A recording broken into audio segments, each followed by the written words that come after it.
Pessoal, vamos lá então, dando continuidade no nosso assunto. Na verdade, a primeira aula e a aula de hoje são aulas complementares, né, ainda introdutórias, para que nós possamos aí iniciar então na próxima aula, semana seguinte, o recurso em sentido estrito, tá? Então, a aula da semana passada e a aula de hoje ainda são aulas introdutórias. Bom, para nós podermos iniciar, na aula de hoje então, como eu já havia dito ali, nós vamos falar do artigo 574 até o artigo 580, tá? Aí eu não atualizei, mas é 580, não é 578 não. Nós vamos até o 580. Então vamos lá. Pessoal, qual é a redação? O que é que diz para nós então o artigo 574 do Código de Processo Penal? Ele vai vir então e vai explanar nos termos da lei aquilo que nós já vimos de forma introdutória. Ou seja, diz o artigo 574, os recursos são voluntários, excetuando-se os seguintes casos em que deverão ser interpostos de ofício pelo juiz. Inciso 1, da sentença que conceder habeas corpus. Inciso 2, que absolver desde logo o réu, com fundamento na existência de circunstâncias que excluam o crime ou isente o réu de pena nos termos do artigo 411 do Código de Processo Penal. Bom, algumas considerações aqui devem ser feitas, né?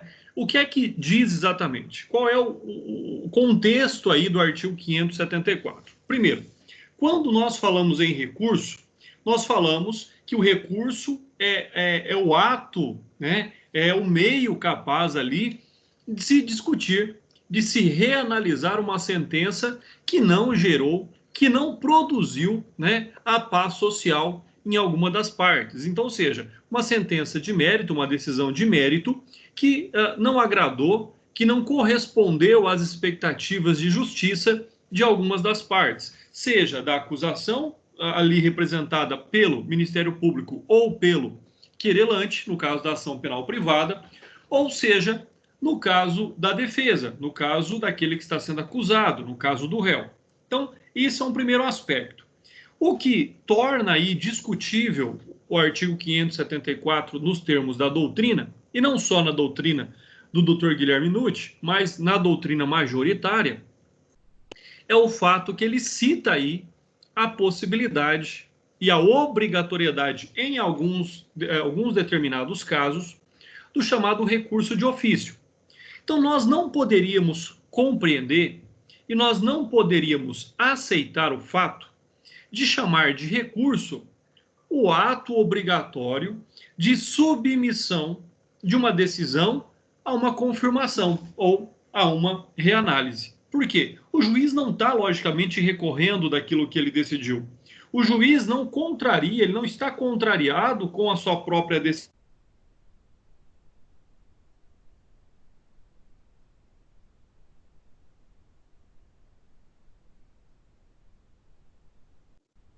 Travou, professor? Estou ouvindo mais não.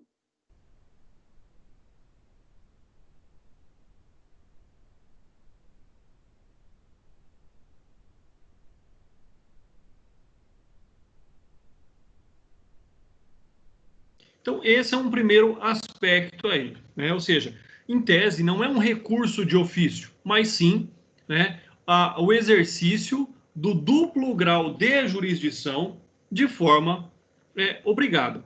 Então, esse é um aspecto aí da qual nós temos que compreender. Ou seja, o fato de que o juiz ele vai submeter a sua decisão ao segundo grau. Ele vai submeter a sua decisão à confirmação pela superior instância. Bom, e aí nós temos então em quais hipóteses haveria esse chamado recurso de ofício, que em razão da sua nomenclatura não é o mais correto, tá? Nós temos um caso de... Oi? Só fazendo uma observação, talvez uma dúvida. O artigo 411 não fala mais sobre absorção sumária, né? Ele foi dado para a redação. É importante, nós vamos chegar lá, porque nós vamos precisar ler o artigo 411 e o artigo 415. Por que eu estou dizendo isso? Porque, na verdade, na hipótese da absolvição sumária, quando nós tivemos a reforma do Código de Processo Penal, o artigo 411, que é feita a referência dele aí no inciso 2º, não fala mais da absolvição Perfeito. sumária. Enquanto o artigo 415, ele nos dá ali a possibilidade e a pertinência desse recurso. Nós vamos chegar lá. Na verdade, no caso da absolvição sumária, não existe mais o chamado recurso de ofício. Tá bom? Obrigado, professor. Mas Não, doutor. É importante que vocês participem. Eu estou sentindo falta da participação de vocês. Fiquem à vontade, tá bom?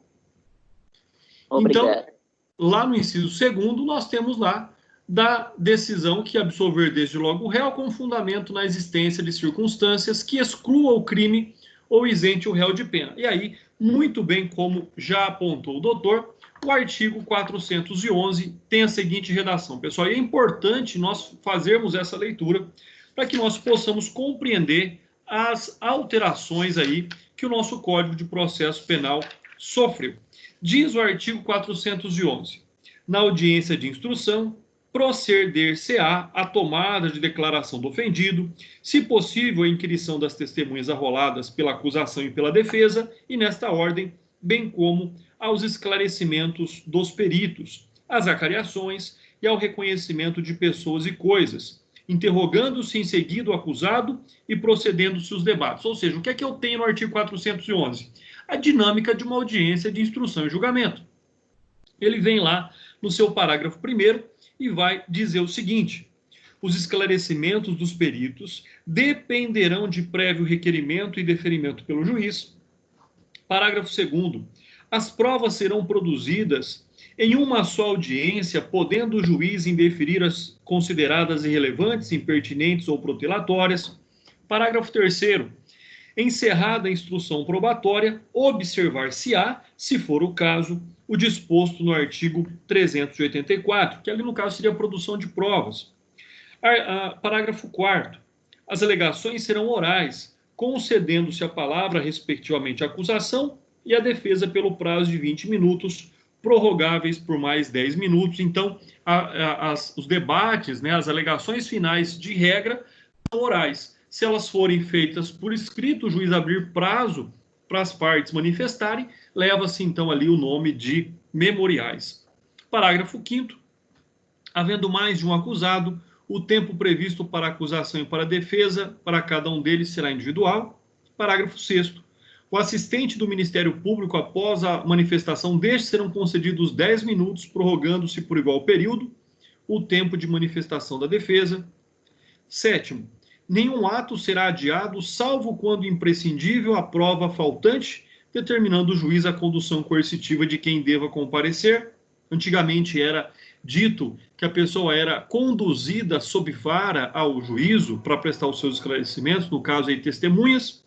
Parágrafo 8º.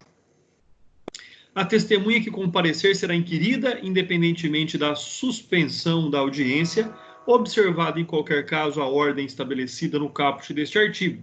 Parágrafo 9º.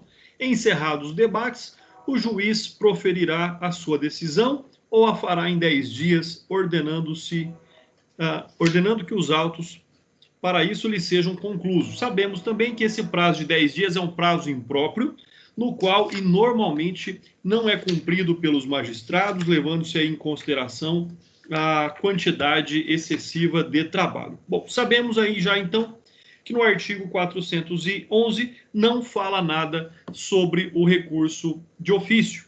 E aí, como eu disse, vamos então lá para o artigo 415, para nós podermos dar sequência aí à análise do 574. O artigo 415 diz o seguinte: o juiz, fundamentadamente, absolverá desde logo o acusado quando, inciso 1, provada a inexistência do fato, inciso 2, provado não ser ele o autor ou partícipe do fato, inciso 3, o fato não constituir infração penal, inciso 4, demonstrada a causa de isenção de pena ou que exclua o crime. E aí a exata redação do que vem aí constando também do inciso 2º. E aí vem no parágrafo único: não se aplica o disposto no inciso 4º deste caput, o artigo, no caso da inimputabilidade, previsto lá no artigo 26 do Código Penal, quando esta for única tese defensiva. E aí é onde a doutrina vinha de forma concreta e em tese, até certo tempo atrás, coerente, buscando que houvesse também, nessa hipótese, no caso da absolvição sumária, o recurso de ofício, o que hoje não se reconhece como cabível. Bom, na sequência, então, nós temos aí a questão da voluntariedade dos recursos. E como eu disse agora há pouco, como é que pode o recurso de ofício ser conhecido como um recurso? O juiz, de fato, está ali contrariado com a sua decisão? É lógico que não. Por isso que quando vocês ouvirem, lerem o termo recurso de ofício, compreendam da seguinte forma: exercício obrigatório do duplo grau de jurisdição. Então, é o exercício desta reanálise, é a obrigatoriedade da confirmação, ou não, lógico, daquela decisão, tá? Então, fica aí. E ainda assim, eu vou dizer que alguns autores dizem que mesmo nas hipóteses previstas lá no inciso 1º do artigo 574, não caberia mais o recurso de ofício. Por quê? Porque já existe um recurso pré-determinado para a concessão de habeas corpus. Então, se não tem para a absolvição sumária, também em tese, tendo em vista que existe um recurso próprio, conforme nós veremos na nossa próxima aula, específico para casos de concessão de habeas corpus, não caberia aí o recurso de ofício. Mas vamos lá. Com relação à voluntariedade dos recursos, pessoal, só apareceu uma mensagem para mim de que o meu sinal de internet estava fraco, por isso que eu desliguei a câmera, tá bom? Só para não ter nenhum problema aí com o nosso sinal. Bom, então, com relação à voluntariedade dos recursos, mais uma vez, alguém é obrigado a recorrer? Via de regra, não. O Ministério Público não é obrigado a recorrer, caso assim não entenda como necessário e pertinente na busca da justiça. Não é também necessário recorrer à parte que, em tese, tenha sido condenada ou absolvida. E aí você vai se perguntar, por que é que alguém que foi absolvido gostaria de recorrer? Essa é uma questão bastante pertinente. Por isso que prima dentro dessa perspectiva o princípio da voluntariedade dos recursos.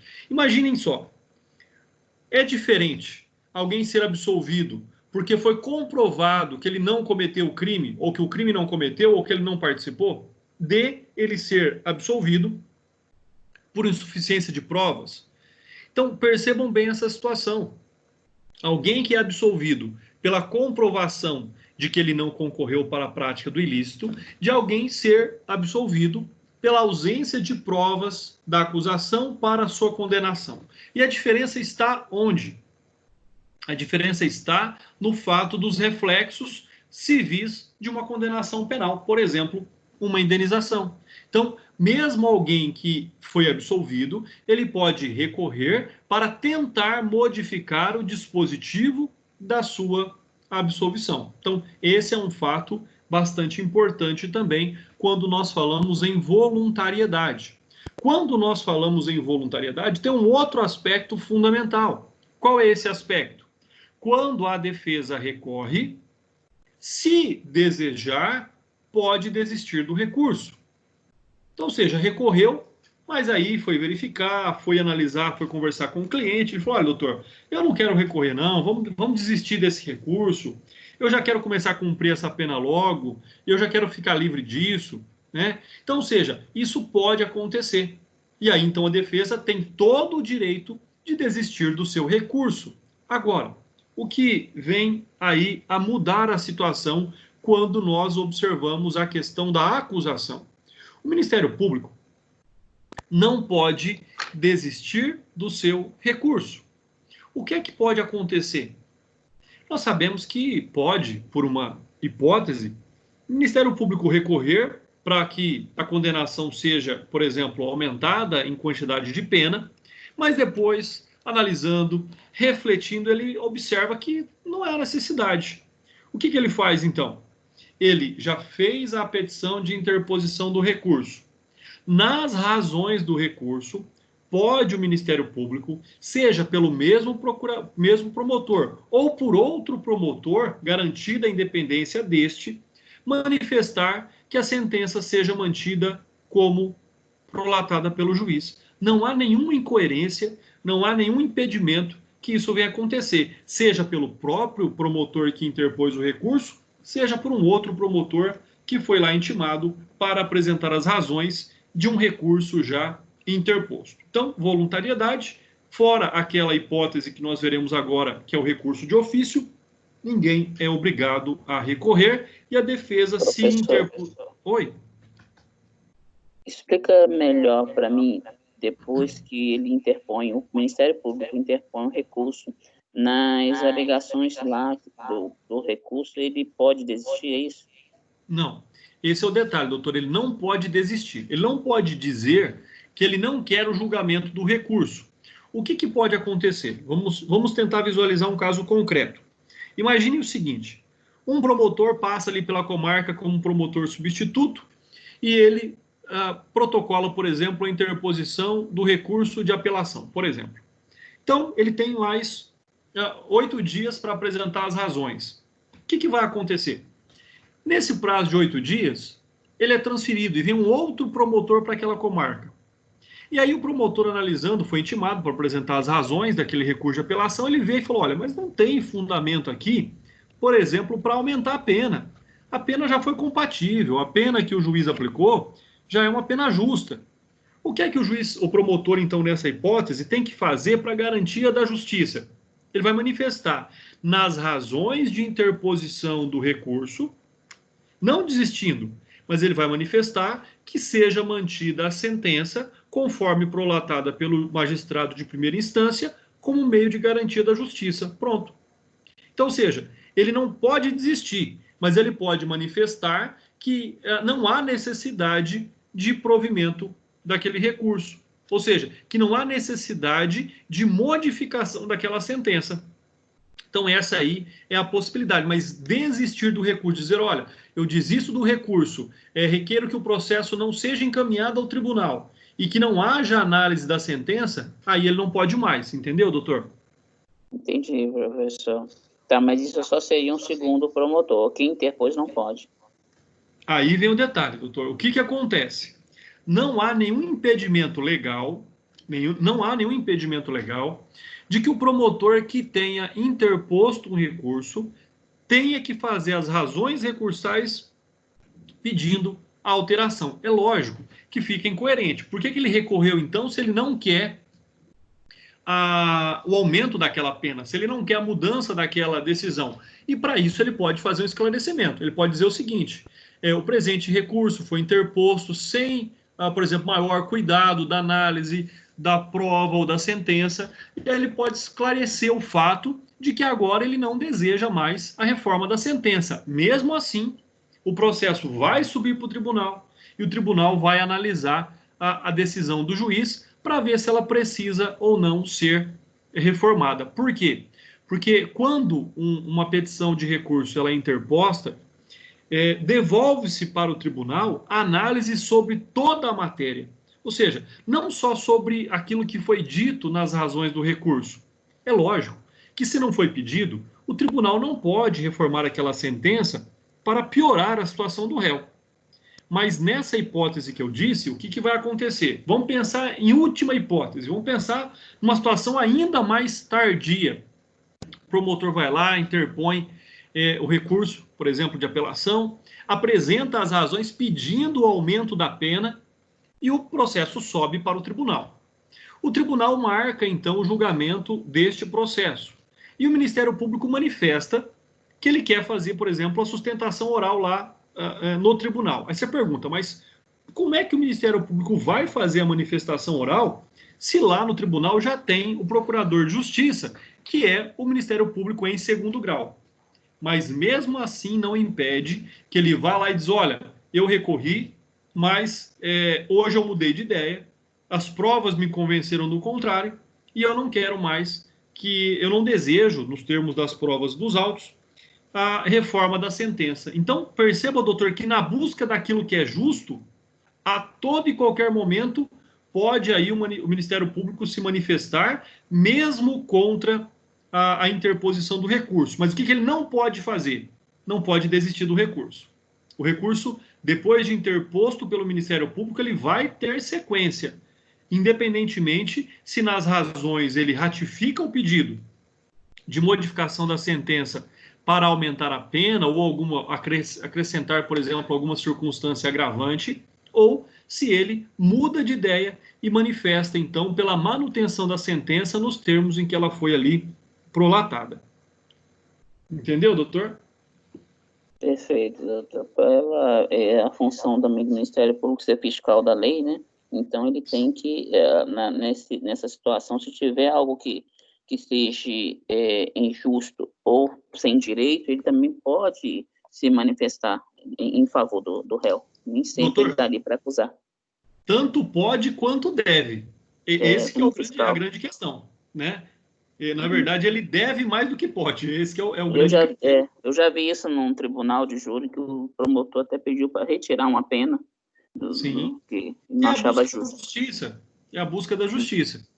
E aí, a respeito disso, nós temos lá a súmula, né? Agora, com relação ao recurso de ofício, nós temos a súmula 423 do STF, que diz o seguinte: não transita em julgada a sentença por haver omitido o recurso ex officio, que se considera interposto ex lege. Então, não é uma vontade do juiz em se manifestar, não é uma vontade dele em submeter a sua decisão à reanálise do tribunal. Não é isso.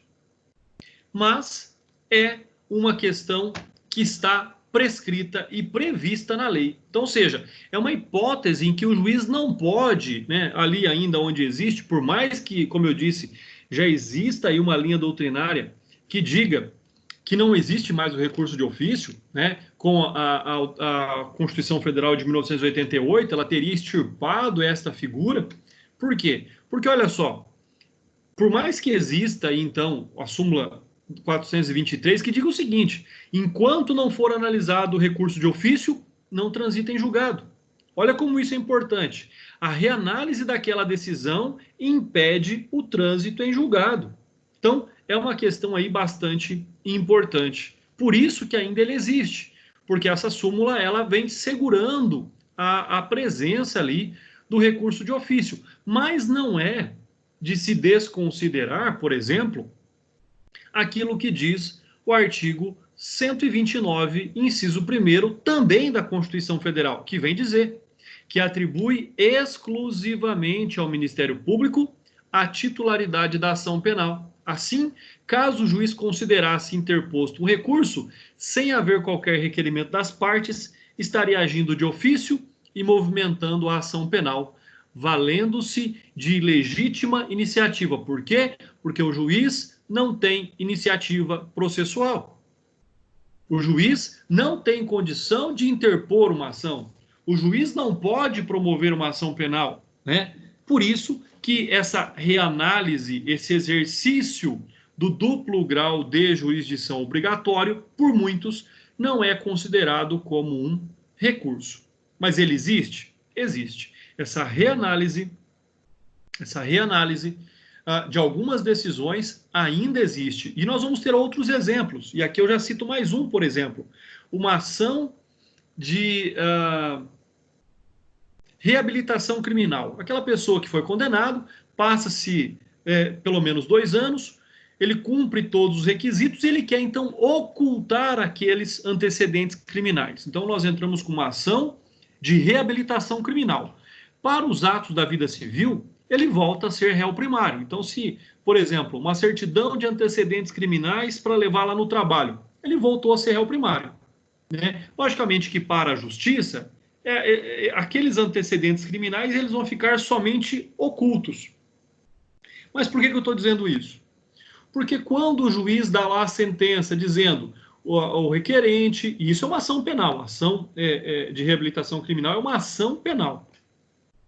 E é uma ação penal, logicamente, que não busca ali nem condenação e nem absolvição, apenas o reconhecimento de um direito. Então, naquela hipótese da ação de reabilitação criminal, onde o juiz reconhece o direito da reabilitação criminal, nós estamos diante de uma hipótese obrigatória do exercício do duplo grau de jurisdição. Ele reabilita o indivíduo e submete a sua decisão ao tribunal para que o tribunal possa apreciá-la. Então, é uma hipótese também ainda presente do recurso de ofício, e eu sou aí da posição minoritária. A minha posição é minoritária nesse aspecto, porque eu entendo que não cabe mais recurso de ofício nos termos da lei. Mas a posição majoritária ainda é contrária ao meu pensamento. Professor? Oi. Boa noite. Boa noite. Eu tenho uma dúvida a respeito do exemplo anterior. Por exemplo, o Ministério Público ele não pode desistir do recurso, no caso, né? Não pode. Mas durante a resposta à acusação, ele pode estar dizendo, durante a instrução, ele pode estar dizendo que ele meio que não precisaria de estar aumentando a pena. Mas quando tiver na apreciação na instância superior, pode decidir diferente do que o Ministério Público fala? Aí que é o detalhe. O recurso vai subir para a segunda instância, de todo jeito. Ele manifestou lá nas suas razões que agora ele não deseja mais a reforma da sentença. O que é que o tribunal pode fazer? O tribunal até pode diferentemente do que falou o Ministério Público. O que o tribunal não pode fazer? O tribunal não pode fazer nessa hipótese, porque o promotor não pediu o aumento de pena, correto? Não pediu.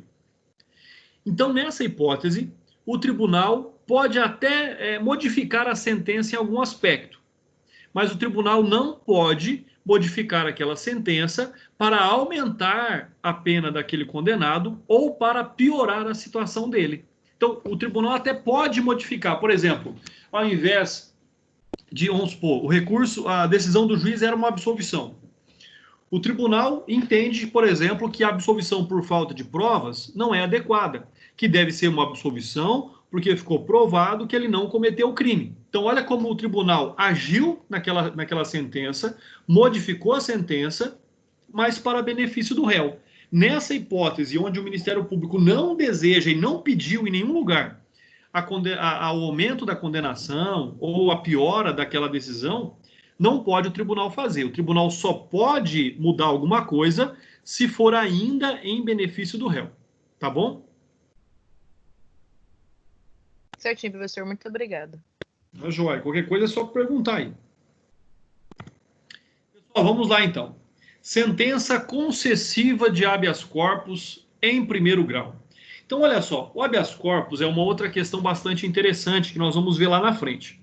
Primeiro, habeas corpus também não é um recurso.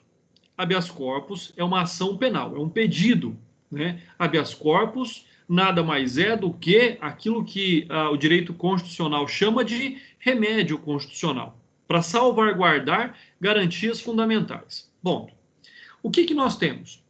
A gente sempre ouve falar, nós sempre vemos os advogados manuseando o habeas corpus no tribunal, o que também é um erro ou uma falha de conhecimento, porque nós tanto podemos interpor habeas corpus no tribunal, como nós podemos interpor habeas corpus para o juiz de primeiro grau.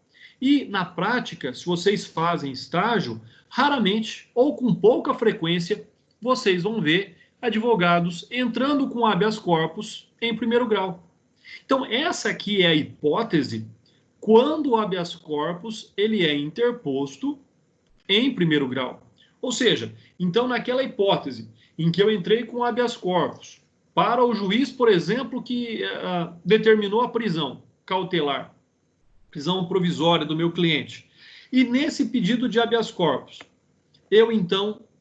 o juiz concede o habeas corpus, aplicando lá o artigo 319, as medidas cautelares diferentes da prisão, aí sim o juiz deveria encaminhar ao tribunal, buscando ali a confirmação da sua decisão.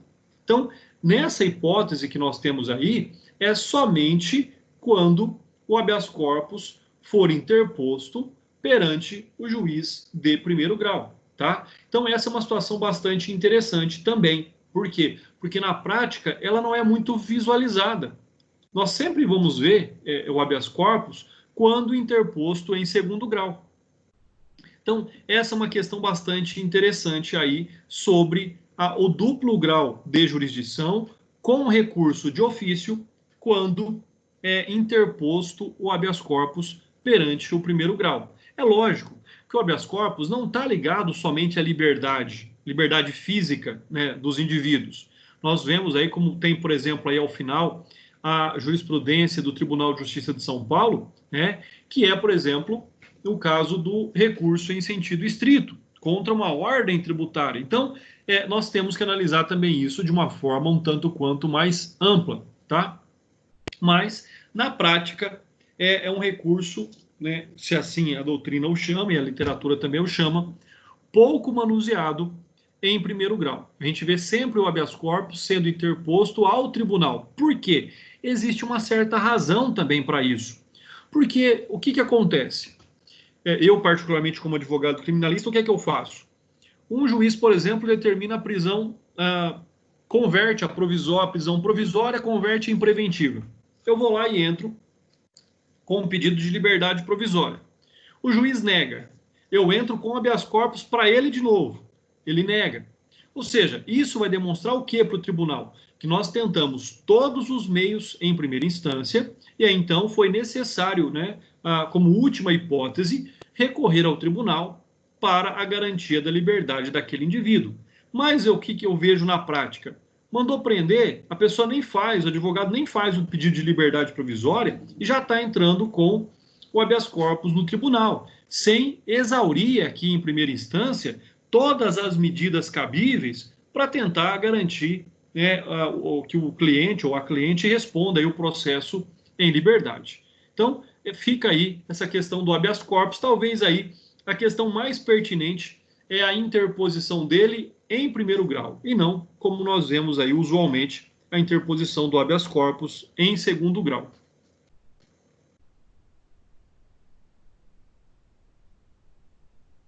Aqui é só a continuação daquele acordo, não tem nenhuma novidade aí que caiba algum comentário. E aí sim. Outras hipóteses de recursos de ofício. Bom, ainda existe o recurso de ofício quando o relator indefere liminarmente a revisão criminal, quando o presidente do tribunal indeferir liminarmente habeas corpus, ou por ocasião de decisão de concessão de reabilitação. Então, ou seja, são aquelas hipóteses que eu disse para vocês agora há pouco. Nós falamos sobre a reabilitação criminal e nós temos também mais duas situações. Primeiro, nós temos mais duas hipóteses. Aqui, nós vamos perceber exatamente isso. A revisão criminal, ela é também uma ação penal. Por quê? Porque surgem provas novas e você tenta desconstituir uma sentença transitada em julgado. Seria uma sentença de desconstituição, de anulação de um trânsito em julgado, né? Isso seria revisão criminal. André, qual é o prazo para interposição da revisão criminal? Na verdade, não tem, porque é a partir do momento em que surgem provas novas.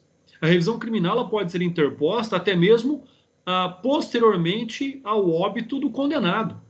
Por quê? Porque o que está em jogo ali, muitas vezes, é a honra do indivíduo e o quanto isso pode interferir a família, os descendentes dessa pessoa. Então, não há momento específico para a interposição da revisão criminal. A habeas corpus não tem prazo também para a sua interposição. E a reabilitação criminal, ela tem um prazo mínimo, mas também não tem um prazo máximo. Então, o que nós temos aqui nessas três hipóteses são ações constitutivas ou desconstitutivas de direitos, seja de um direito transitado em julgado, ou seja de um direito buscado, pleiteado e perseguido. Por isso que dentro dessas três hipóteses ainda se considera como cabível o recurso de ofício pelo magistrado nessas hipóteses. E aqui ele nos dá uma outra circunstância, se vocês prestaram atenção, que é a interposição aqui, a necessidade desse recurso de ofício contra o presidente do tribunal. Por quê? Aqui nós já estamos pensando no habeas corpus interposto em segunda instância. Você faz a interposição, liminarmente você pede o direito, Só que aqui é o contrário. O presidente do tribunal recebe e liminarmente ele, no caso aqui, ele decide contra o habeas corpus. Ele indefere o habeas corpus se analisar o mérito que ali está exposto. Então, para ele garantir essa decisão, esse indeferimento liminar, ele vai ter que submeter a sua decisão ao Tribunal Superior. Do caso, se for do Tribunal de Justiça aqui do nosso estado, deverá submeter ao STJ a confirmação da decisão que indeferiu liminarmente o habeas corpus. Então percebam como é complexo essa questão dos recursos, seja pela imensa quantidade de recursos que nós temos, e seja por algumas hipóteses definidas onde pode, onde deve haver o recurso de ofício. Pessoal, até aqui tudo bem? Tem mais alguma dúvida? Não, professor, beleza. Então vamos lá. Oi? Por exemplo, no caso, igual o senhor falou da ação de revisão criminal, né? Eu tenho um questionamento, porque quando o indivíduo ele foi preso injustamente, ele tem direito de recorrer a uma indenização contra o Estado, né? Esse direito dele, no caso em que ele pode ter morrido por conta do tempo, pode passar para os familiares estar pedindo esse direito? Sim, doutor. Aí como é que funciona? Nós temos duas situações. A primeira situação é, será que o Estado errou? Por quê? Porque uma condenação que foi baseada nas provas que existiam até aquele momento não vai significar, se aparecer uma prova futura que todo mundo desconhecia, não vai justificar uma falha do Estado. Então esse é o primeiro momento, primeira situação, né? Se o juiz julgou, o tribunal confirmou uma condenação com base em todas as provas conhecidas até aquele momento, compreendo eu que não há um erro de julgamento aí. E a ação de revisão criminal, ela vem para demonstrar que provas novas surgiram e que aí, então, aquela sentença já transitada em julgado não cabe mais. Então, primeiro passo. Agora, se de fato houve uma interpretação errada das provas do processo, se de fato não foi garantido a ampla defesa e o contraditório, isso pode gerar uma indenização por um erro de julgamento. Nessa hipótese, se a pessoa já não estiver viva, o que nós estamos falando agora? De uma indenização. Nós estamos falando de direito civil. E lá no direito civil, o crédito ele vai ser transferido, ele vai ser sucedido àqueles, né, que existirem após a morte, ou seja, os herdeiros do indivíduo. Então não há nenhum problema, se for o caso de fato de um erro de julgamento, de ter ali a sucessão processual e os herdeiros serem os titulares do direito quanto à indenização, doutor. Aí não há nenhum problema. Mas é difícil provar, hein? É muito difícil provar um erro de julgamento. Eu acho, são raros os casos em que isso fica muito claro, em que isso fica aparente. É muito difícil. Por exemplo, professor, se fosse para falar assim, senhor, desculpa, está fugindo um pouco do tema. No caso de um indivíduo que foi preso por conta de pressão social, um indivíduo ele acabou sendo preso porque o jornal ajuda também um pouco, né, a imprensa massiva em estar dizendo Sim. que existem provas contundentes, mas nada que confirma que ele seja o autor do fato. Principalmente quando é um caso igual do goleiro Bruno, que você não tem a materialidade do homicídio, né? Sim. Aí, no caso, para poder tirar ele de lá, teria que apresentar uma prova futuramente para conseguir dizer que ele não seria o autor do crime, apesar de não ter o material do crime. Aí como que se procederia? Ele, no caso, poderia conseguir, então, uma indenização por erro do Estado? Olha, são situações bastante interessantes essas. O caso do goleiro Bruno, né, eu acompanhei de perto, não fui advogado, logicamente, no caso, mas eu tenho bastante amizade com o Dr. Hércio Quaresma. E é uma situação que até hoje eles estão brigando, porque, por exemplo, a última que aconteceu naquele caso lá foi o juiz determinar, por exemplo, a expedição da certidão de óbito indicando a causa-morte, né? Como é que o juiz tem capacidade técnica para dizer do que e como Elisa Samúdio morreu? Então, esse é um aspecto importante, né? Essa é uma situação. Mas, o que vem acontecer? Quando a gente fala de prisão, e é por isso que é difícil ser advogado criminalista, quando nós falamos em prisão, e não tem provas para prender e mesmo assim prende, qual vai ser a alegação? Eu estou prendendo para proteger essa pessoa. Olha como às vezes parece incoerente isso, mas não é. Imagina, por exemplo, uma outra hipótese, onde, por exemplo, nós estamos falando de um crime sexual, um estupro de uma criança, e não tem tantas provas assim, mas o juiz vai lá e manda prender. O juiz vai lá e manda prender para impedir, por exemplo, que essa pessoa seja linchada na rua. Eu ouvi uma notícia essa semana de que uma pessoa indicada, por exemplo, lá num programa de televisão desses sensacionalistas aí, foi um sujeito.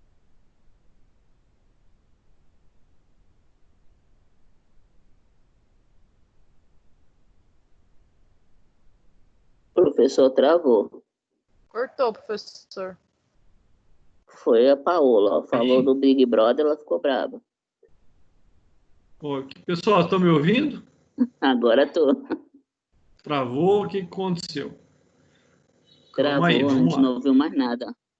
Aí Agora você falou voltou? dos programas sensacionalistas, você parou aí. Então, olha só, eu vi essa semana num programa sensacionalista que uma pessoa foi indicada como autor de um crime. E aí, essa pessoa foi morta na rua depois. Viram essa pessoa achando que ele era o criminoso, indicado lá como autor daquele crime, e foi morta. Então, o que eu estava dizendo é o seguinte, muitas vezes, normalmente em crimes sexuais, também se prende para preservar a integridade física do acusado. Porque nós temos ainda um problema muito sério no Brasil, é que, para a sociedade, né, para essa sociedade que vive o senso comum, o fato de alguém ser acusado é a mesma coisa de ser condenado. A sociedade não vê essa pessoa como alguém que tem direito de se defender. Vê alguém que vai aguardar o momento da sua condenação. Então, esse é um outro grande problema, né? Mas eu entendo o que a doutora diz e, logicamente, se não houver provas nenhuma, se for um excesso, um abuso de poder, claramente que isso pode ser revisto. Tá joia? Professor, eu quando estou muito calminha, assim, eu gosto de assistir também esse programa sensacionalista para ficar com raiva desse jornalista. Não é o Bate, não? Assim. Eu não falei o nome, mas você já falou, é esse mesmo.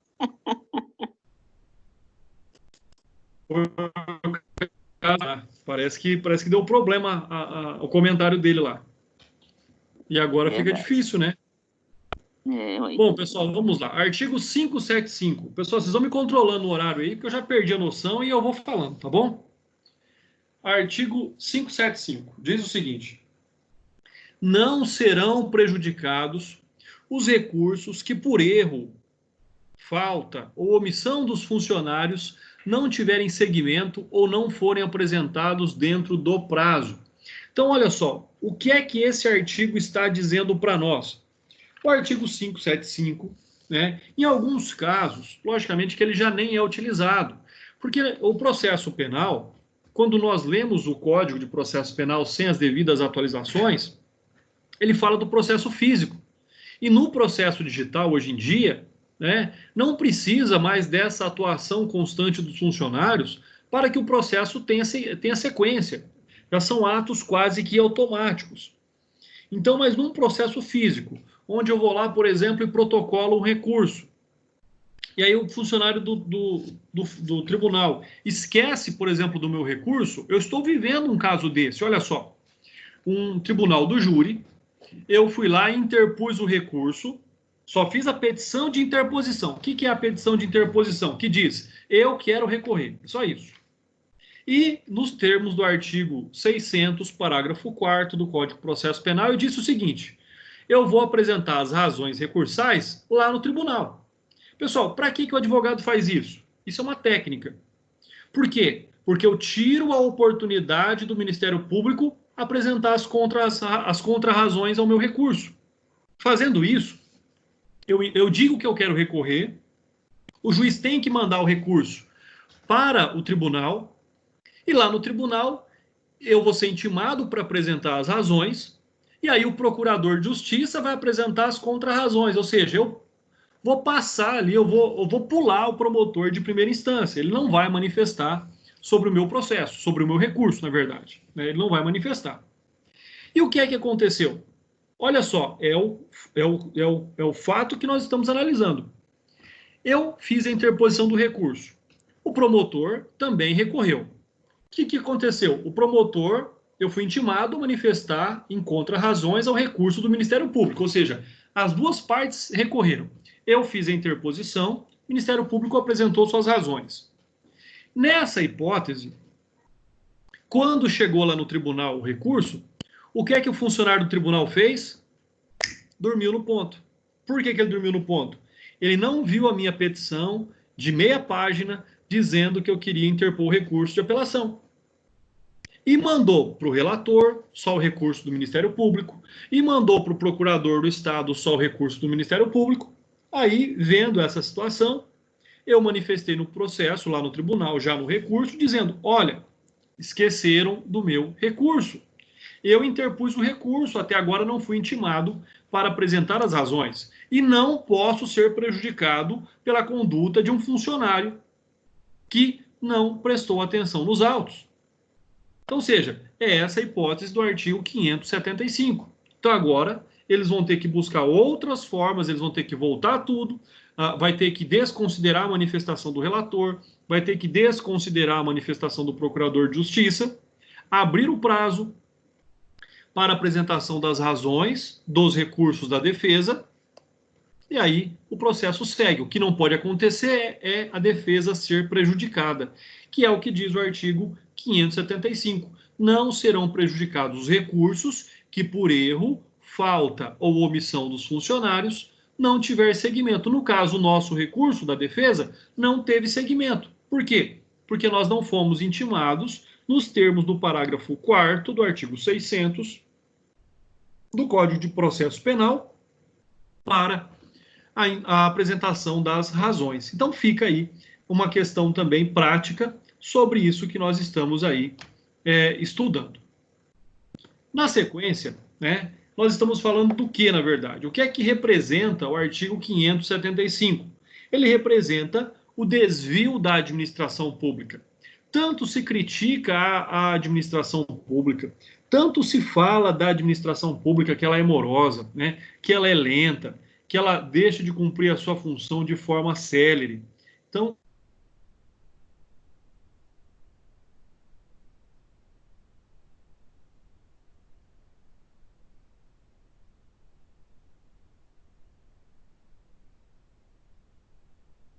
a voz dele sumiu.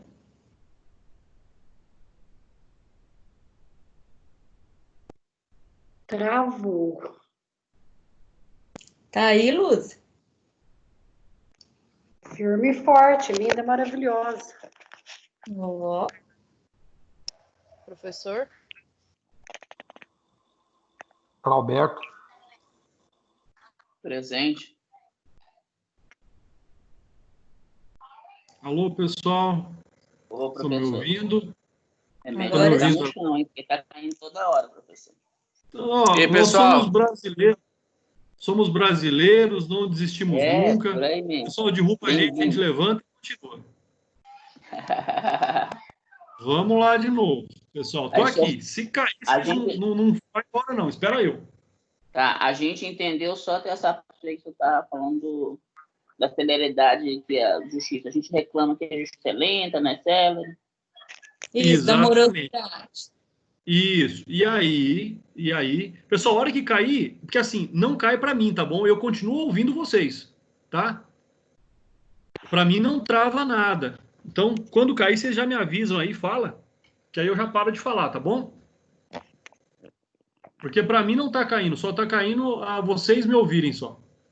Então, olha só, o que eu estava dizendo é que em razão de toda a morosidade, de toda essa situação que o direito já vive, nós não podemos ser prejudicados ainda pelo desvio da administração pública, pela falha de funcionários públicos, né? E, logicamente, que esse funcionário faltoso, ele poderá ser punido, né, com suspensão ali do seu trabalho. E nós temos ainda em nossa defesa a súmula 320 do STF, que fala: a apelação despachada pelo juiz no prazo não fica prejudicada aí em razão da não juntada por culpa do cartório, tá? Então, quando isso acontecer, é lógico que quem tem que ficar atento para perceber se as coisas estão acontecendo de uma forma normal é aquele que é interessado. Então, você interpôs o recurso, fica de olho, fica acompanhando. Porque, no caso lá, se eu não visse, o processo às vezes teria julgamento e o nosso recurso não teria sido analisado. Tá? Então, logicamente que nós sempre temos que ficar atento. E aí vai anular tudo? Vai anular tudo, vai voltar lá atrás, mas para nós não compensa agora perder tempo. Se você está com o cliente solto, deixa. Lá na frente você anula tudo e volta. Teu cliente está solto. Agora, se teu cliente está preso, não tem como você ficar perdendo tempo. Tá? Por quê? Porque a liberdade do seu cliente está em jogo e você não pode perder as oportunidades de lutar pelo direito do seu cliente. Artigo 576. O Ministério Público não poderá desistir do recurso que haja interposto. Pessoal, nós temos que ter uma noção muito exata de duas situações.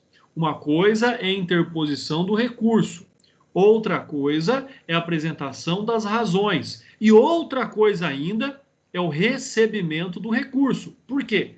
Interpôs o recurso, mas se ele está fora do prazo, é a mesma coisa de não ter interposto.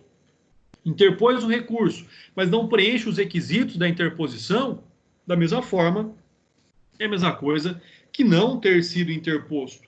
Então, aquele recurso que é o recurso cabível, dentro do prazo, quando ele é interposto, o Ministério Público não pode desistir, mas ele pode agir conforme nós já comentamos, ou seja, ele não precisa, nas suas razões recursais, requerer a reforma da sentença, se assim ele já não entende mais, se assim ele já não acredita que é necessário.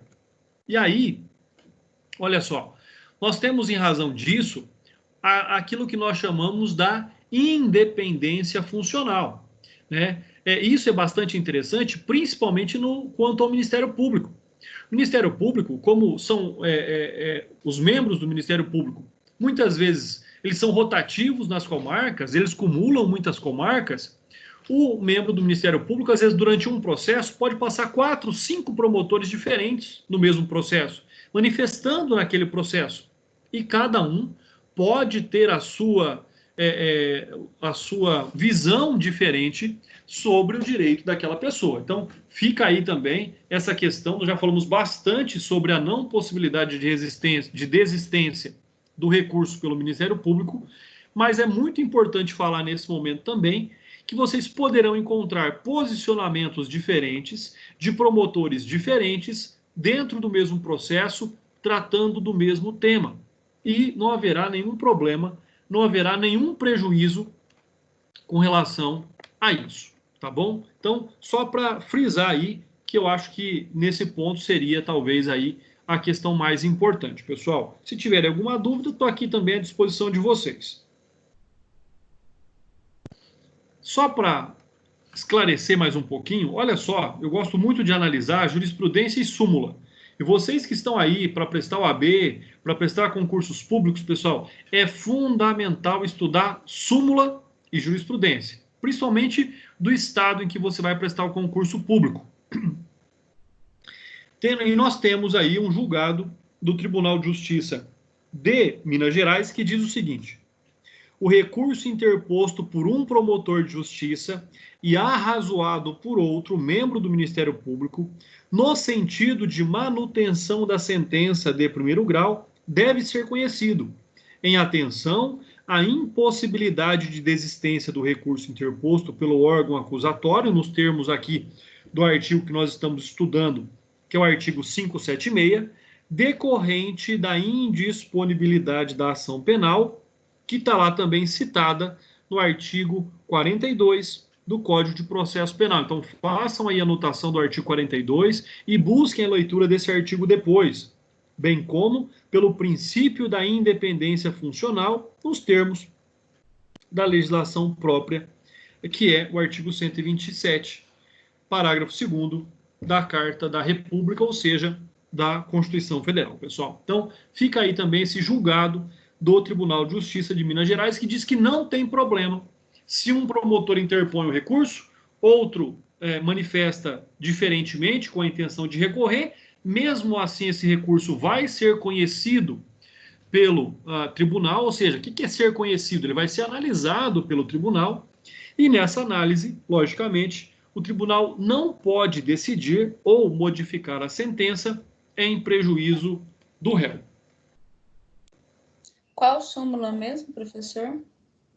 Nós temos lá a súmula 320, que nós lemos com relação ao artigo 575, tá? Súmula 320 do STF. E aí, nesse julgado que está aí na tela para vocês, isso, nesse julgado que está aí agora, é o artigo 576 que nós estamos estudando, e eu fiz a indicação da leitura do artigo 42 do Código de Processo Penal e do artigo 127, parágrafo único da Constituição Federal. Certinho. Está aí nessa tela para vocês. Bom, artigo 577. O recurso poderá ser interposto pelo Ministério Público ou pelo querelante, ou pelo réu, seu procurador ou seu defensor. Parágrafo único. Não se admitirá, entretanto, recurso da parte que não tiver interesse na reforma ou modificação da decisão. Então, olha só. Vamos pensar da seguinte forma. O Ministério Público, desde o início, vem pedindo a condenação em determinados termos. No final do processo, o juiz julga exatamente conforme requerido pelo Ministério Público, na denúncia e nas alegações finais. Esse Ministério Público pode recorrer dessa decisão? O que vocês acham?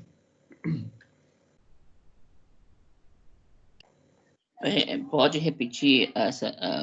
Olha só, vamos supor, o Ministério Público lá na denúncia, ele coloca lá, ele explica o fato, relata o fato e pede a condenação na denúncia num furto qualificado, por exemplo, com duas qualificadoras. Aí tem toda a instrução processual. Lá na sentença, nas alegações finais, depois da instrução processual, ele reitera a condenação em furto duplamente qualificado. O juiz vai lá e julga exatamente como o Ministério Público requereu. Furto duplamente qualificado, nas duas qualificadoras indicadas pelo Ministério Público. Ou seja, tudo que o Ministério Público pediu, ele conseguiu. Ele tem ainda interesse em recorrer? Acredito que não, falta interesse. Mas ele pode. Exatamente, pessoal. Ele não tem mais interesse na reforma daquela decisão. Por quê? Porque tudo que ele pediu, ele conseguiu. Uhum. Então, seja, esse artigo 577, ele vem dizer o seguinte: só quem busque a modificação da sentença em interesse próprio, quando eu digo interesse próprio, o Ministério Público, ele defende os interesses sociais, então ele defende os interesses da sociedade, né? Porque ele é o próprio representante da sociedade. Então, esse é um aspecto. Então, quando a pessoa que tiver interesse no recurso, logicamente que ele tem que tratar dos seus interesses, ou seja, dos interesses que ele representa ou dos seus interesses particulares. Por isso que nós temos um leque. O recurso poderá ser interposto pelo Ministério Público, pelo querelante, no caso da ação penal privada, ou pelo réu, seu procurador ou seu defensor. Pessoal, o réu, se ele não for advogado habilitado, ele não tem o jus postulante. Ele não pode postular, ele não pode pedir em juízo, salvo o habeas corpus. O réu pode entrar com habeas corpus. Qualquer pessoa pode entrar com habeas corpus, independente se ele é advogado ou não, porque o habeas corpus não exige a capacidade postulatória. Quem tem capacidade postulatória? Advogado e promotor, só. Então, olha só que interessante isso. O réu não pode recorrer. Agora, o que é o recurso? O réu, ele não pode apresentar as razões. Caiu de novo, professor. O réu pode representar a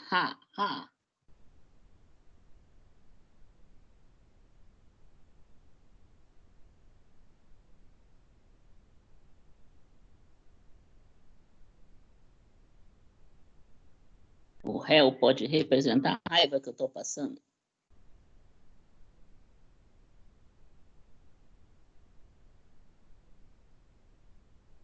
Estão me ouvindo? Agora sim. Aí, então eu estava dizendo que o réu não pode interpor, ele não pode apresentar as razões recursais. Mas quando o oficial de justiça vai lá com a cópia da sentença e diz, olha, o senhor foi condenado. E aqui eu tenho um termo que o senhor tem que dizer para mim se o senhor quer recorrer ou não. Quando ali o réu diz que quer recorrer, e isso já é a petição de interposição do recurso. Não precisa mais o advogado fazer uma petição pedindo, dizendo que quer recorrer. O advogado, a partir desse momento, só vai apresentar as razões recursais, já que a interposição do recurso foi feita pelo réu. Então, o réu pode interpor o recurso, mas a defesa técnica, que são ali as razões recursais, somente o advogado é que pode fazer. Compreenderam isso? Entendi. É o interesse dele, né, de manifestar. Agora, o advogado, se ele não quiser, ele vai ter que nomear outra, não é isso? É aí, doutor, aí que vem uma questão interessante. Olha só. Primeiro, nós temos uma múltipla legitimidade para interposição. Ou seja, nós vimos lá que o promotor pode, o querelante pode, o réu pode. Por quê? Porque nós temos a súmula 705 do STF que diz o seguinte: a renúncia do réu ao direito de apelação manifestada sem a assistência do defensor, que é o caso que eu disse, o oficial foi lá até o réu e ele disse, por exemplo, que ele não queria recorrer, não impede o conhecimento da apelação por este interposta, ou seja, o advogado pode recorrer mesmo o réu dizendo que não queria recorrer. Por quê? Quando ele manifestou para o oficial de justiça que ele não tinha interesse no recurso, ele estava desassistido do seu advogado. E ele não tinha noção exata do que significava essa renúncia ao direito de apelação, por exemplo, conforme diz aí a súmula 705. Então, olha como isso é interessante. Quando o réu diz que quer recorrer e o advogado não quer, o doutor está perfeito na sua colocação. O juiz vai nomear um outro advogado, ou ele vai constituir um outro advogado para apresentar as razões recursais. Quando, por exemplo, o réu diz que não quer recorrer, mas o advogado entende que o recurso é importante para ele, o advogado pode apresentar o seu recurso. E assim, se for um recurso, né, que manifestamente não vai causar prejuízo ao seu cliente, esse recurso terá seguimento. Falando dessa interposição, olha só uma questão que eu já vi também muito comum acontecer.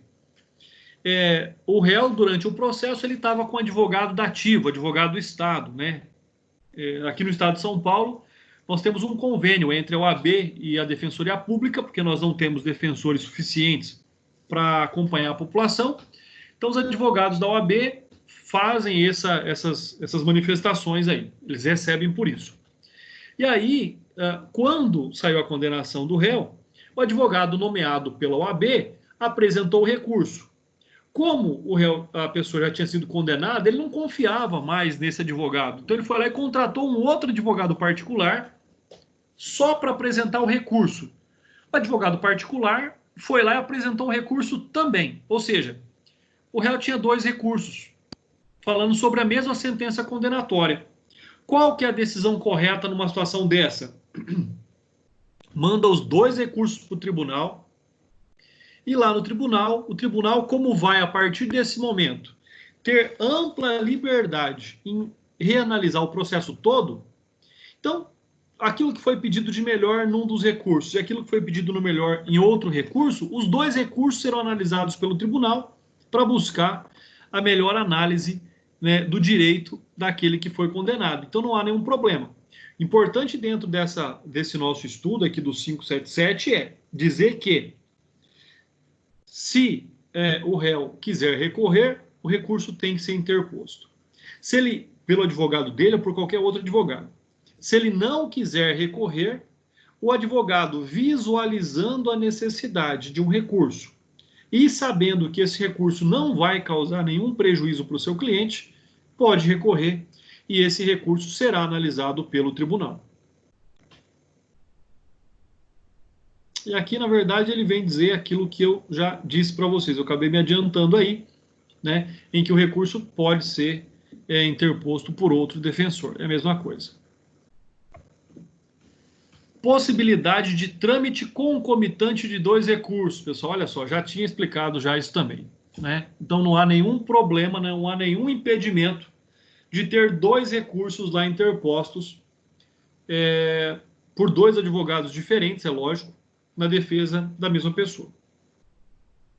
Legitimação excepcional. E aí voltamos lá naquela primeira questão que a doutora colocou sobre a substituição processual, né?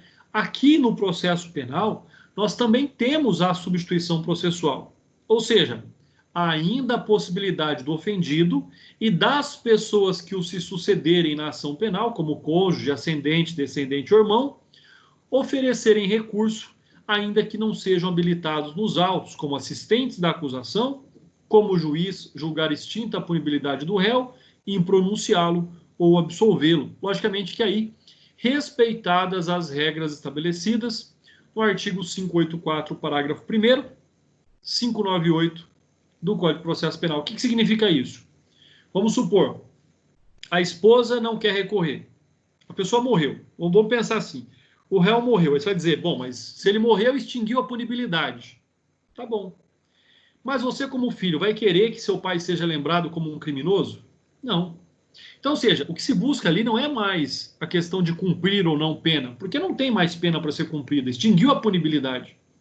Mas o que está em jogo ainda dentro deste recurso é, por exemplo, a honra do falecido. E nós sabemos que no Código Penal existe um capítulo próprio para a proteção da honra dos mortos. Imagina que aquela pessoa foi condenada frente a uma calúnia que não conseguiu ser provada como inverídica. Então, ou seja, é uma situação em que a pessoa pode ainda, mesmo após a morte, o recurso pode continuar para tentar se provar a inocência de um ente querido. Mas aí onde eu estava dizendo, o cônjuge não quer recorrer. Automaticamente ninguém mais pode recorrer? Não, aí vai passar para os ascendentes, para os descendentes ou para os irmãos, para os colaterais. Então esse direito, ele é sucedido e ele é subsidiário. Se o primeiro não quer recorrer, passa-se a hipótese para o segundo, se assim ele desejar interpor o recurso frente àquela situação, pessoal.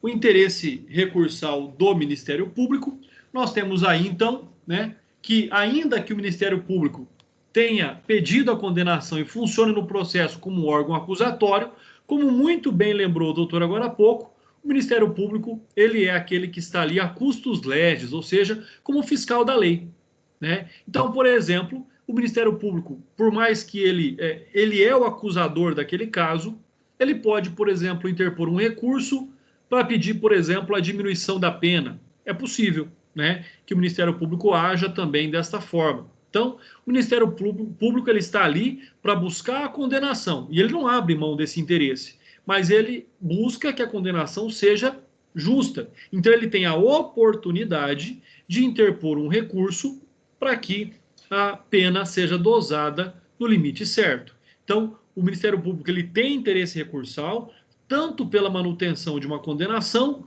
como também para que essa condenação seja justa. E aí, muitas vezes, ele tem que recorrer para buscar a reforma de uma decisão que foi baseada numa condenação excessiva, que é o que diz aí este tópico para nós.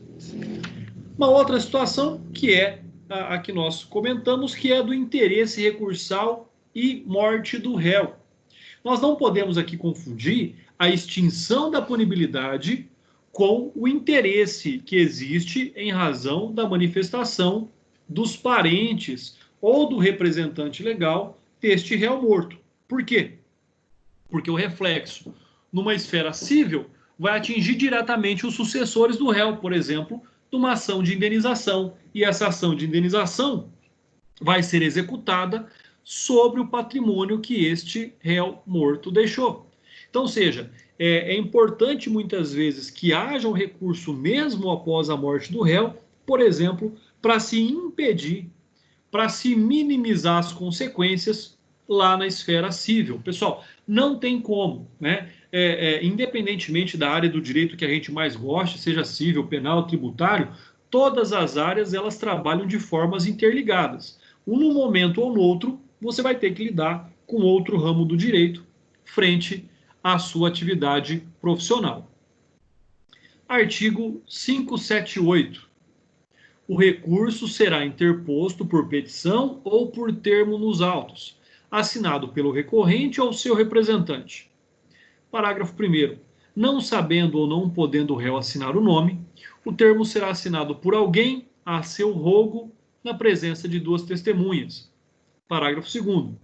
A petição de interposição do recurso, com o despacho do juiz, será o dia seguinte ao último prazo entregue ao escrivão, que certificará no termo a juntada da data de entrega. E o parágrafo 3º. Interposto por termo o recurso, o escrivão, sob pena de suspensão, vou pegar aqui no código, o escrivão, sob pena de suspensão, por 10 a 30 dias, fará conclusos os autos ao juiz até o dia seguinte ao último prazo. Pessoal, esse artigo também ele já está atualizado pela própria prática do processo. Por quê? Porque não há mais a necessidade da assinatura de arrogo e duas testemunhas. É só colocar ali a impressão digital da pessoa em cima do termo se quer recorrer ou se não quer recorrer, que já fica ali admitido o recurso, tá? Então é importante dizer, aí ele faz aquela explicação que eu já tinha comentado com vocês, que é a separação da interposição da petição, ou seja, da petição de interposição do recurso, é diferentemente da petição que vai arrazoar o recurso, ou seja, que vai apresentar as razões, os motivos pelos quais aquela sentença tenha que ser reformada. E para isso, nós estamos diante, então, da admissibilidade do recurso. O recurso será admissível quando? Quando todos os requisitos processuais de interposição estiverem presentes. Ou seja, né, nós temos que, de regra geral, avaliar o quê? Primeiro, quem é que está recorrendo, né? O prazo em que está recorrendo. Então, são questões próprias. Qual recurso que está sendo interposto, né? Então, ou seja, será que o advogado está sabendo ali manusear bem as peças processuais? Será que o advogado está ali sabendo e compreendendo qual é o pedido adequado a ser feito naquele recurso? Então, são essas situações. E se isso não estiver presente, logicamente que o tribunal adquem não vai conhecer o recurso. Pessoal, o que é conhecer? Conhecer é receber e dizer, olha, ele está apto ao julgamento. Então, uma coisa, né, diante dessa situação, o magistrado de primeiro grau, ele pode dizer, olha, pessoal, está faltando requisitos aqui, emende a petição, devolva-se o prazo. Porque se isso também não acontecer, quando chegar lá no tribunal, vai dizer, olha, nego o seguimento ao recurso, nego o conhecimento ao recurso. Então, quer dizer, se ele não for conhecido, muito menos será julgado. E nós temos aí que estar, então, diante dos requisitos expressamente previstos em lei. Quais são, então, os pressupostos da admissibilidade, pessoal? São 3 só, e são muito simples. É o cabimento, a adequação e a tempestividade. O que é o cabimento? Haver previsão legal para a sua interposição, ou seja, o código diz que pode recorrer daquela hipótese, cabe recurso daquela hipótese. Não podemos inventar. Nós não podemos recorrer conforme a nossa vontade. Sempre estaremos ali embasados na possibilidade de cabimento, de adequação, ou seja, o recurso exato indicado pela lei para aquela decisão. Pessoal, tem muita gente que faz uma salada de recursos, né? Ele não sabe quando interpor a acusação, ele não sabe quando interpor rese, troca os recursos, quando tem que entrar com mandado de segurança, ele entra com habeas corpus. Ou seja, então nós temos que ter um controle, e nós temos que ter um conhecimento de saber se é adequado esse recurso para essa hipótese, para esse pedido. E, logicamente, vocês vêm vendo isso desde o primeiro semestre do curso de Direito, a justiça não socorre a quem dorme. Por isso que nós temos aí também como pressuposto da admissibilidade a tempestividade, ou seja, está no prazo? Não se esqueçam, vocês já viram isso. O prazo para o advogado é sempre próprio. Perdeu direito, e um direito que não é seu, né? O prazo promotor é impróprio, o prazo para o juiz é impróprio, o prazo para o cartório é impróprio, mas para o advogado o prazo é sempre próprio. Perdeu, perdeu, não tem como voltar atrás, né? Agora, se perdeu por razões justificadas, atestado médico, um acidente, aí você pede a devolução, a restituição do prazo. Mas se não tem uma justificativa plausível e razoável, não estando dentro da tempestividade do prazo para interposição, né, você vai ter problemas. Os alunos sempre me perguntam, professor, qual é o prazo que eu tenho para os recursos? Eu vou dizer, cada recurso tem um prazo próprio. Professor, como é que eu faço para não perder o prazo? Sempre faça no dia seguinte. Publicou hoje, faça amanhã. Né? Não tem muito regra, pessoal, aqui. Quem for querer viver de contar prazo vai ter problema na vida profissional. Não precisa contar prazo, faz no dia seguinte. Tá? No máximo em 2 dias, você nunca vai perder prazo.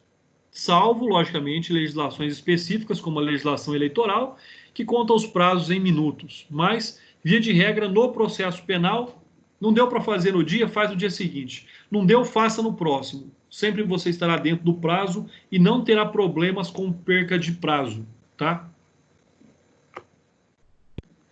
Mérito do recurso. Então, nós já vimos a petição de interposição do recurso e agora estamos diante do mérito do recurso. Pessoal, o que é o mérito do recurso?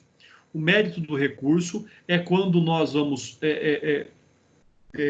desenvolver toda a tese que demonstre que aquela decisão de mérito não fez justiça, não foi julgada de acordo com as provas dos autos, interpretou de forma equivocada a lei, não reconheceu o direito do acusado. Então, são situações sempre muito importantes. Então, quando nós, né, passamos ali agora da admissibilidade, ou seja, interpôs dentro do prazo, era o recurso cabível, tinha adequação, muito bem, está tudo certo. Quem interpôs o recurso tinha capacidade postulatória, tinha interesse em pedir o recurso. Então, esse é um fato aí bastante importante. Agora, passou isso, o que vai se analisar então? O conteúdo do recurso. E aí, né, que para se analisar o conteúdo, logicamente que não podem ser petições muito extensas. Petições têm que ser muito simples. Tem um já falecido advogado criminalista, doutor Laurindo Novaes Neto, um grande jurista. Eu conheci ele em vida e eu tive o prazer, né, dele acompanhar alguns júris meus, e ele sempre me disse, quanto maior a sua defesa, mais vai demonstrar que o seu cliente é culpado. Quanto mais difícil, quanto mais você tiver que escrever para tentar convencer alguém de que o seu cliente é inocente, mais culpado ele será. Né? Então, sempre muito objetivos, sempre muito sucintos, né? Aprendam a escrever, a dizer mais, escrevendo menos. Então, isso é um outro fato importante também. Então, na análise do mérito do recurso, é onde você tem ali que sustentar, de acordo com a doutrina, né, que o acórdão, dando ou negando o provimento ao recurso, sempre substitui a decisão recorrida, passando a ser a decisão que se dará ao cumprimento. Ou seja, o que isso significa dizer? Que se você conseguir a modificação da sentença, ou não importa, nós vamos ter uma outra decisão de segundo grau. A decisão do segundo grau, né, como nós temos a sentença em primeiro grau, nós temos o acórdão em segundo grau. O acórdão substitui a sentença. Eu não vou ter a sentença e o acórdão, não, eu só tenho o acórdão de agora em diante, ou que reformou a sentença, ou que manteve a sentença. Tá? Então, independentemente disso, aquilo que vai prevalecer, aquilo que vai subsistir é o acórdão. Bom, na sequência aí, pessoal, aí, me interrompam quando vocês entenderem necessário, tá bom? Nós temos, então, as formalidades para a interposição. Ou seja, quais são essas formalidades, pessoal? Esse é um outro grande problema, né? Nós não temos formalidades para a interposição do recurso. Pode ser feita a interposição de forma oral, pode ser em audiência, tá? Então, a interposição do recurso pode ser tanto aquele papelzinho que é a ciência que o oficial de justiça entrega para a pessoa da sentença, e lá ela assina no campo, quer recorrer ou não quer recorrer, isso já é a interposição do recurso. ou lá em audiência o advogado fala, doutor, eu recorro, ou o juiz, olha, doutor, o senhor tem interesse em recorrer? Está aberto o prazo para recurso. Então, não há uma formalidade específica para a petição de interposição do recurso. Para a petição que vai consubstanciar ali o mérito, as razões recursais, nós temos sim algumas formalidades, mas nessa hipótese nós não temos essas formalidades, tá bom? Outra questão interessante aí. Oi? O prazo, então, que abre para o recurso é no momento que você fala ou na publicação dessa... Doutor, repete para mim, por favor, eu não consegui ouvir. Quando que abre o prazo para o recurso? Na hora que você se manifesta ou tem que haver alguma publicação? Não, doutor, se já há manifestação em audiência, ali já está correndo o prazo. Não vai ser publicado, não vai ser intimado mais para apresentar as razões do recurso. Tá bom, obrigado. Tá bom? E aí nós temos, então, as fundamentações. O que é uma fundamentação do recurso? Logicamente, a fundamentação ela pode tanto ser livre quanto ser uma fundamentação vinculada. Ou seja, o que é que você quer com esse recurso? Você quer dizer que esse recurso não faz justiça, que ele não reconheceu, por exemplo, as circunstâncias do artigo 59 do Código Penal, em que a pessoa é réu primário, bons antecedentes, que praticou aquele crime no momento, né, difícil da sua vida? Isso são fundamentações livres. Agora, dizer, por exemplo, que o juiz não calculou a dosimetria da pena da forma correta, dizer que o juiz, por exemplo, não analisou os antecedentes criminais, aí nós temos uma fundamentação vinculada. Então, no recurso, você pode tanto ter argumentos livres, quanto ter argumentos vinculados. Eu sempre digo o seguinte, se você não tem argumentos vinculados, o seu recurso é protelatório. Ou seja, a argumentação livre, ela simplesmente é o inconformismo, sem uma base concreta para você sustentar suas argumentações. Então, é sempre importante nós conseguirmos visualizar o que é a fundamentação livre, o inconformismo, aquilo que nós chamamos de ius esperneandi, ou seja, vamos espernear aqui para ver se a gente consegue alguma coisa, mas nós não podemos deixar de analisar a fundamentação vinculada. E é isso que muitas vezes gera um conflito entre o interesse de recorrer. O cliente quer que recorra, mas não tem fundamentação vinculada. O cliente quer que você recorra porque ele está inconformado, porque ele é bonzinho, né? Onde já se viu prender alguém que foi pego com 30 quilos de droga, coitadinho, menino bom, né? Bom filho, bom irmão, bom pai. Isso é a fundamentação livre, é o inconformismo. Mas qual é a fundamentação vinculada? Ou seja, baseado no que esse recurso está para dizer que aquela sentença não foi justa. Então, sempre fique atentos a essas situações. Você pode começar o seu recurso, né, no inconformismo livre, mas você sempre tem que ter um fundamento vinculado, baseado em que você está, de fato, contestando aquela decisão.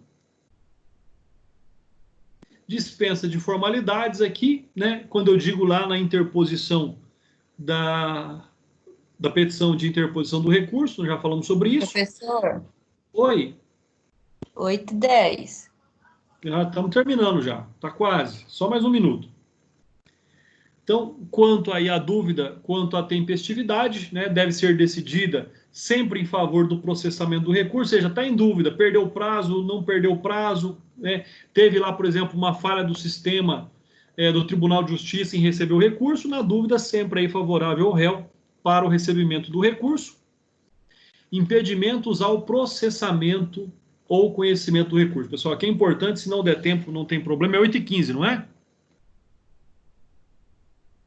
Pessoal, é 8h15. 8h15. Tá bom, então 5 minutos eu acho que dá tempo aí, mas se não der, a gente volta na próxima aula, não tem problema. Então, olha só, quais são os impedimentos para o processamento ou conhecimento dos recursos? Primeiro, a desistência, quando o réu desiste, né, acompanhado ali do seu defensor, ou a renúncia. Até mesmo antes de ser apresentado, a parte sucumbida manifesta o desejo de não recorrer da decisão. Então, seja, tanto antes de recorrer já fala que não vai recorrer, ou depois que recorreu, a parte pode desistir do recurso. E aí vem, logicamente, mais uma vez, né, o promotor não é obrigado a oferecer recurso, mas depois de oferecer, não lhe cabe renunciar e não pode desistir do recurso, tá bom? Então, mais uma vez aí, só para a gente compreender isso. A defesa, tanto pode renunciar, ou seja, não apresentar o recurso, ou, depois de apresentar o recurso, desistir do seu prosseguimento. Artigo 579. Salvo as hipóteses de má-fé, a parte não será prejudicada pela interposição de um recurso por outro. Se o juiz, desde logo, reconhecer a impropriedade do recurso interposto pela parte, mandará processá-lo de acordo com o rito cabível. Pessoal, isso aqui fica muito feio, né? Errar o tipo de recurso. Ah, mas existe aí o princípio da fungibilidade, quando o juiz aceita um recurso por outro. Fiquem atentos a isso. Se o juiz não aceitar e compreender que você está agindo de má fé, pode ter consequências aí para o advogado, para aquele que interpõe recursos protelatórios, tá? Então, é importante que nós tenhamos aí a compreensão, a análise, o estudo profundo primeiro, para saber qual é o recurso cabível. Um erro lá entre habeas corpus e, por exemplo, sei lá, um recurso de apelação, ou rese, habeas corpus e mandado de segurança, não consigo ver como confundir, mas vamos supor que confundiu. Pode o juiz, percebendo às vezes a inexperiência ou alguma situação, aceitar aquele recurso e mandar processá-lo como se fosse o recurso cabível, mas não pega bem aí para o advogado, né? Então, de regra, não se utilizem do princípio da fungibilidade. Por fim, pessoal, nosso último artigo de hoje, aguentem aí comigo, nós vamos terminar. Diz o artigo 580. No caso de concurso de agentes, a decisão do recurso interposto por um dos réus, se fundado em motivos que não sejam de caráter exclusivamente pessoal, aproveitará os outros. Então aí, o que é que nós temos com relação a esse artigo? Pessoal, primeira situação, vai lá e corre e lê o artigo 29 do Código Penal de novo, vai lá lembrar do concurso de agentes. Depois, olha só o que fala o STF, a aplicabilidade do artigo 580 do Código de Processo Penal, razão de ser desta norma legal, necessidade de tornar efetiva a garantia da equidade. O que significa isso? De acordo com o Celso de Mello, o nosso decano do STF, diz o seguinte: se um dos réus recorre, os outros não, e no recurso desse réu é reconhecido, por exemplo, que aquele crime não aconteceu, ou seja, automaticamente, como é que os outros poderão continuar presos, condenados por um crime que não aconteceu? Tá? Então, se a decisão desse recurso do único réu que o interpôs não for de ordem pessoal, se for de ordem processual ou sobre o fato, mesmo quem não recorreu será beneficiado por esse recurso, né? Aí, garantia da equidade na busca da justiça, pessoal. Vocês têm aí uma jurisprudência do STF falando deste assunto, não há necessidade de eu ler, isso está à disposição de vocês. E aí, então, nós terminamos aqui a nossa apresentação. Vamos aqui ligar a câmera novamente. Já terminamos a nossa aula. Se tiverem alguma dúvida, eu estou à disposição de vocês. Pessoal, lembrando que eu recebi lá os artigos do TCC, eu estou lendo, tá bom? Até segunda-feira eu vou responder todos os e-mails e a partir da semana que vem nós vamos começar a fazer as orientações lá pela nossa plataforma também. Criaram uma salinha de aula lá para fazer as orientações, tá bom? Eu vou estar à disposição de vocês lá. Qualquer dúvida, eu estou à disposição.